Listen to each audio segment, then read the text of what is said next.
Kalau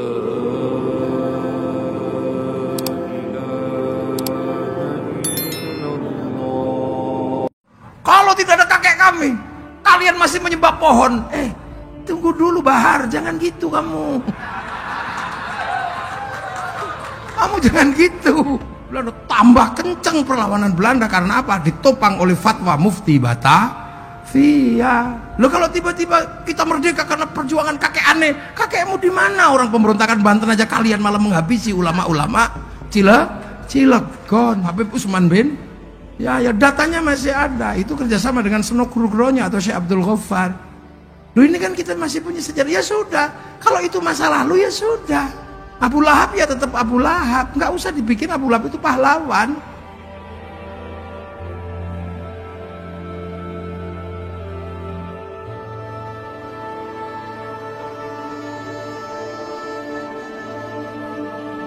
Karena Rasulullah lahir tahun 571, itu saat dunia sudah berisi manusia, sudah penuh bangsa, penuh suku. Jadi Rasul itu lahir paling akhir.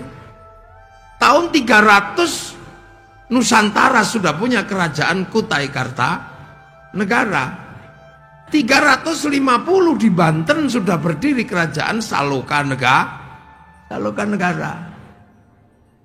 Tahun 400 berdiri kerajaan Tarumanegara. Itu sebelum Rasul lahir. Jadi sampean jangan bayangkan ketika Rasulullah lahir di sana jahiliyah, tempat kita masih jahiliyah. Enggak. Nusantara sudah penuh kemajuan. Bahkan ketika Rasulullah lahir di Jawa bagian tengah sudah berdiri kerajaan Kalingga dengan Ratu Sima. Kerajaan Galuh itu berdiri tahun 500. Tahun 600 di Jawa berdiri kerajaan Mataram, mempersiapkan pendirian Candi Borobudur.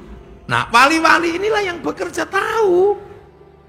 Para wali kok ngajarkan Islam dengan cara kekerasan. Orang sini jagonya kelahi. Orang Nusantara itu kalau diajak kelahi, jangan main-main. Negara di seluruh dunia itu pernah punya masa kelam. Eropa ditumpas sama Mongolia.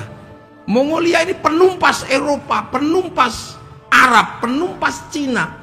Afrika habis semua, dihajar sama Mongolia yang waktu itu rajanya namanya Genghis Khan. Akhirnya kemudian setelah menumpas Eropa dan sekitar Cina, Arab, mereka ke sini mau menumpas kerajaan Nusantara.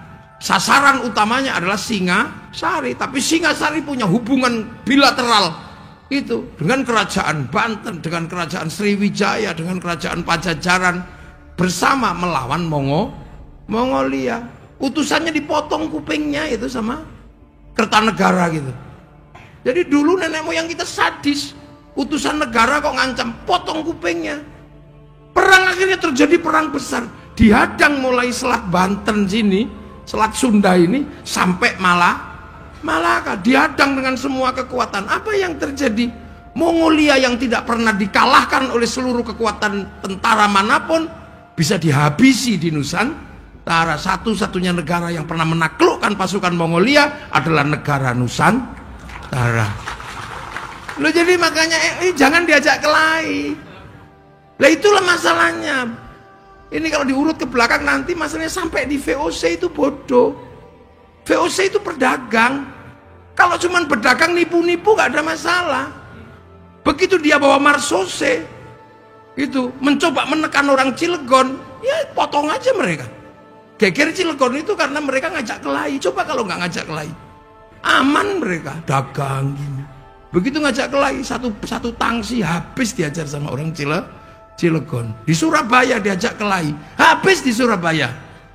Makanya satu-satunya bangsa di dunia yang merdeka karena perang merebut kemerdekaannya hanya Indonesia. Jadi di Indonesia itu jangan dikit-dikit kelahi. Itu apa itu? Kita cuma diem-diem aja, tunggu aja. Ini, makanya jangan ngajak kelahi orang sini. Jadi dipikir bangsa ini bangsa ketinggalan, enggak. Cuman kita diajari akhlak untuk diem. Tapi kalau udah keterlaluan, jangan salah, Belanda aja habis. Nah, Akhirnya para wali ini melakukan pekerjaan-pekerjaan bagaimana melakukan pengislaman. Dengan cara pertanian, ya nggak mungkin lah orang sini jagonya bertani. Menyebarkan Islam dengan perdagangan, orang Indonesia jagonya berdagang. Jungjung Majapahit, Jungjung Pajajaran, itu bisa sampai di selat di jalur sutra sana, berdagang sampai ke Madagaskar, berdagang sampai ke Arab. Makanya orang sini bawa kopi, begitu dijual di sana disebut Arabica, padahal kopi dari sini. Kopi Cilegon. Di mana ada orang Arab punya kopi? Kalau kurma sih iya. Dia kan kita dagang di sana. Orang di sana tiba-tiba punya rumah kayu besar-besar. Ya dari sini mana ada kayu di sana. Makanya sana itu alat musiknya cuma terbang kecil-kecil kan, teng teng teng teng teng gitu. Kecil-kecil karena kayu di sana cuma segitu gedenya. Makanya mereka nggak punya beduk. Iya kan, makanya akhirnya begitu sampai sini usil karena mereka nggak punya beduk dibid'ahkan. Karena mereka nggak bisa bikinnya kecil-kecil. Kan gitu, beduk bid'ah. Itu gara-gara dia nggak bisa bikin yang seperti beduk. Karena negaranya punyanya kecil-kecil gitu. Kita alat musiknya sudah gamelan di sini. Alat musik kita itu gamelan terbuat dari logam.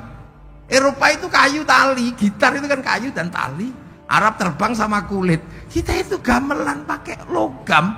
Artinya hanya bangsa yang menguasai ilmu pertambangan yang maju dan penguasaan metalurgi yang mapan mampu membuat alat musik dari logam. Ini nggak ada yang jelasin. Makanya setiap kalau tidak ada kakek kami, kalian masih menyembah pohon. Tunggu dulu Bahar, jangan gitu kamu. Kamu jangan gitu. Loh, kita ini kayak apa gitu. Kalau tidak ada kakek kami nggak merdeka. Memang kakek mau ikut perang kemerdekaan kan nggak juga. Loh, ini kita dudukkan dulu persoalan. Kita ini sebuah bangsa. Kita punya negara. Kita ini nation state. Loh, makanya para wali ketika melakukan pekerjaan bagaimana nanam, orang sering salah paham. Kenapa tidak dengan kekuatan perang? Di sini jago perang mau diajak kelahi. Kenapa tidak melalui jalur perdagangan para? Ini gudangnya pedagang. Dengan jalur apa? Kan gitu. Nah, karena dulu yang nata ini semua adalah para wali, maka teritorinya disebut wilayah. Al-wali punya wilayah. Loh, makanya Indonesia itu disebut wilayah karena kita punya para wali. Kan gitu. Wilayah itu yang bersatu menjadi NKRI, Negara Kesatuan Republik Indonesia. Loh itu, loh, makanya begitu wilayahnya ini wilayah para wali, maka semua bergerak untuk apa? Menjaga wilayah. Maka ketika wilayah ini dikuasai oleh orang-orang asing dari Belanda, semua melakukan perlawanan. Di Makassar, Sultan Makassar melakukan perlawanan. Di Banten, Sultan Ageng Tirtayasa melakukan perlawanan. Di Jawa, Pangeran Diponegoro melakukan perlawanan. Di Cilegon, Geger Cilegon melakukan perlawanan. Siapa mereka? Penerus para wali, ulama Torekoh di sini dulu itu. Makanya Belanda berani mengatakan Inlander yang melakukan pemberontakan di Cilegon adalah ulama Torekoh. Qadiriyah Naksaban, dia itu tegas di sini. Belanda menyebut itu.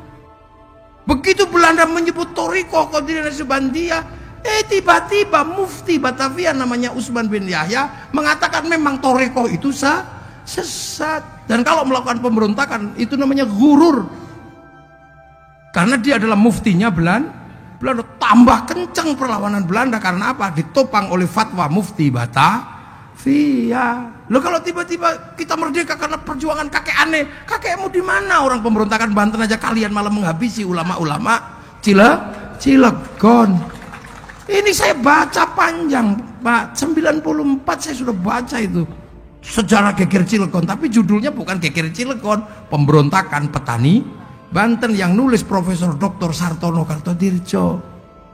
Maka akhirnya penelitian itu diteruskan oleh Martin Brusines, melakukan penelitian, meneliti Torekoh di Indonesia. Gitu. Judulnya apa? Tulisannya adalah tarekat.